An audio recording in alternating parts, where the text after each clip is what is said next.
As I felt that, I thought to myself, what on earth have you done to deserve this kind of punishment or payback? I had a flood of memories of stuff that I'd done wrong in my life. And here I am thinking, well, there's no use thinking about that, whether I deserve it or not. I'm dying. I better keep my head together here. They dragged the fishing boat over the coral reef into the lagoon. As they did, I heard them yelling to the young boy to get me to shore. I turned and said, Simon, come with me, please help me. He said, Ian, no more to, wait, pal, go, brother, you die, allez, allez. And I realised I was in trouble, man. I turned and said, Simon, my arm, what can I do? And he spoke to me in French. I didn't understand. He said, Je ne comprends pas, je ne comprends, I cannot understand you. He put his finger out and motioned with his finger to urinate. I thought he means to pee on your arm. Yep. I thought, that's it, urinate. Vinegar will do it. Maybe urine will help and be like a bush medicine. Peeling my wetsuit off because it's constricting my breathing. I urinated over my arm, made sure I didn't rub the toxin in anymore, and got changed into my sweats. See, my wetsuit was preventing me from breathing. So as I got changed, I sat down on the boat and thought I must keep as calm as possible.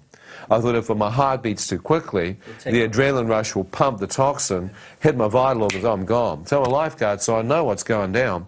I know I need to get antitoxins. The way these guys are reacting, it's not some little joke. This is life-death stuff.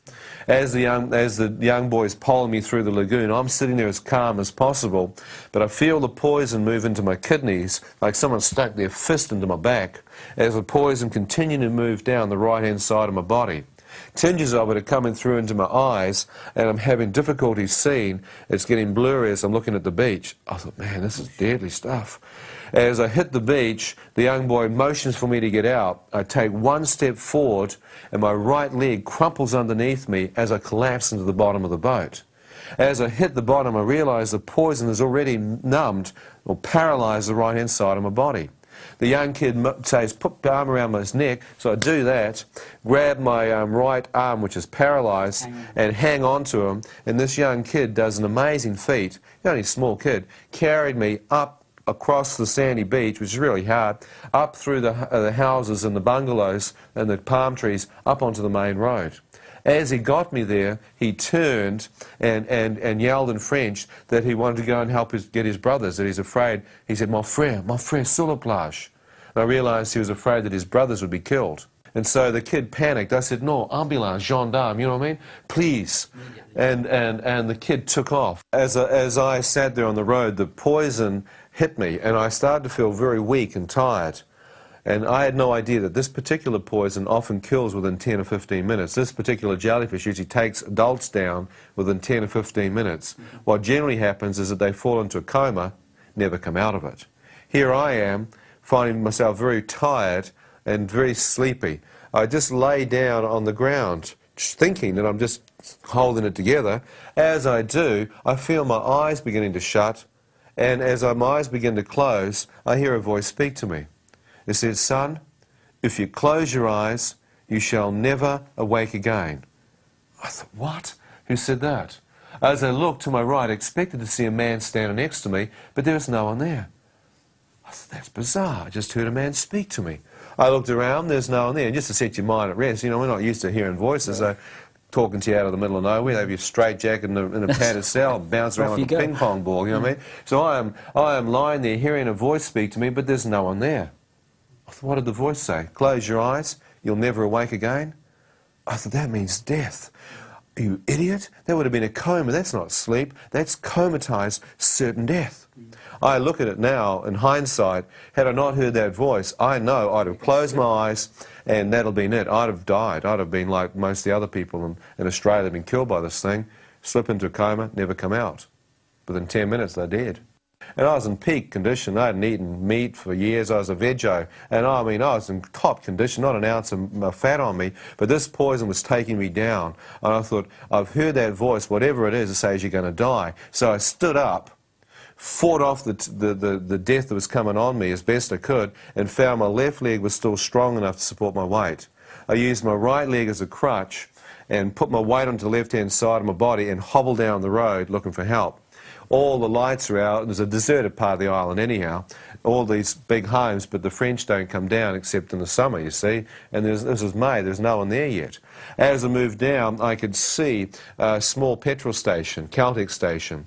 I hobbled in there, and amazingly enough, the petrol station was closed, but there were 3 East Indian men in their taxis. I leaned up against one of their cabs and they said, "Oh, you drunk?" I said, "I'm not drunk, I'm dying. I've been stung by poisonous jellyfish, sur la plage. Envie Saba, I need to get to Quatre-Mont Hospital." They said, "We have French client restaurant. We not need other passengers. Sorry, white man. Cannot help you." Walked away. I said, "I'm dying. Please help me." They kept walking. I said, "I give you money." They stopped. Yeah, in certain parts of the world, money speaks, especially to taxi drivers. Yeah. They stopped. As they stopped, they turned. One put his hand out and he said, "How much money you give me, white man? I take you to hospital." He looked at his watch to see if he could pull another fare in. Well, I'm dying here in front of him, and he's arguing over the fare. I said, "Look, I don't care for the money. $50, $100, who cares? I'm dying." He put his hand out and he said, "Let me see your money now, white man. I take you to hospital." Well, at that point, I'm thinking, I don't believe this guy. I said, "Look, I don't have it with me." The moment those words came out, that was a mistake, because all 3 of them walked away laughing. They said, "You have no money, you stupid white man. What do you think we are? Walk away." I heard this voice speak to me and said, "Son, are you willing to beg for your life?" As I heard that, I thought, beg? I've seen men in Africa beg. Yes, boss. Yes, massa. Couldn't stand seeing it. Coming from New Zealand, I've never seen stuff like that. And so I couldn't stand seeing a man beg to another man. But I watched these men walk. I thought, beg? I wonder if I begged. I bet you that will work. These Indians have never seen a white man beg, not in this part of the world. I've got nothing to lose. I'm nearly dead. I slipped down onto my knees in front of them, fell onto my knees because my right leg was gone, my left leg was weak, lifted my right hand, which is paralyzed, and pleaded for my life. As I did that, 2 of them kept walking, lighting up a fag, thought it was a great joke. The 3rd one stopped and looked at me. I said, "Look, I'm dead serious. It's dead set, man. I'll die in front of you if you don't help me. I have the money. Please help me." He walked over towards me, helped me to my feet without a word, put me in his taxi. I thought, great. As he took off towards the hospital, he turned to me and he said, "What hotel room you stay? White man, I get my money from you." I thought, hotel room, money? This guy's still thinking of money. "Well, I don't stay in a hotel. I stay in the bungalow," I responded to him. I stay on the beach with a fisherman. He said, "You lied to me. You tourist, you stay in a hotel." I said, "I'm not a tourist, I'm a traveller. I live not in a hotel, I live in Tamarin Bay with a fisherman in a bungalow." He said, you stay Tamarin Bay Hotel?" Because there's a small hotel there near the village. I said, "No, man, I stay with a fisherman. Please, I have the money." He said, "You lied to me? I take you to a tourist hotel. They look after you. Why you lied to me? Why you do this to me?" Didn't understand. He didn't understand. No money, that's it, no hotel room, forget it. He thinks I've scammed him. He pulls off the main road down to the village where I live. As he stops, across from the village is a small Chinese hotel.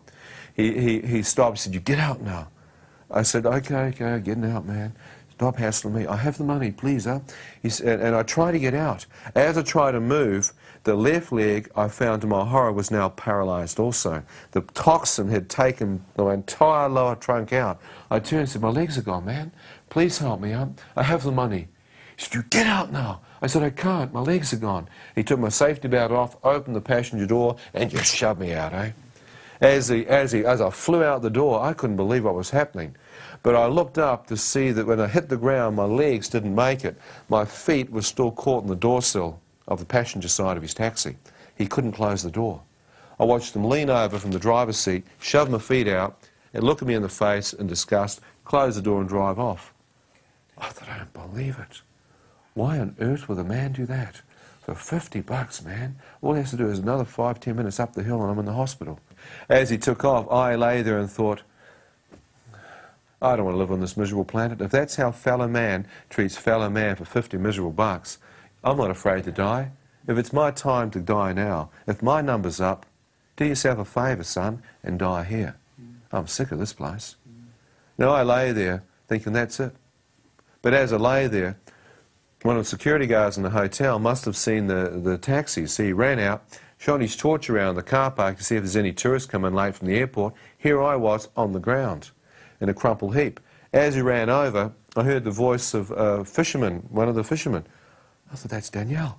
He said, I heard his voice saying, "Kisaferian, what happened to you, brother? Never see you like this. What you do on the ground, man? What you take tonight?"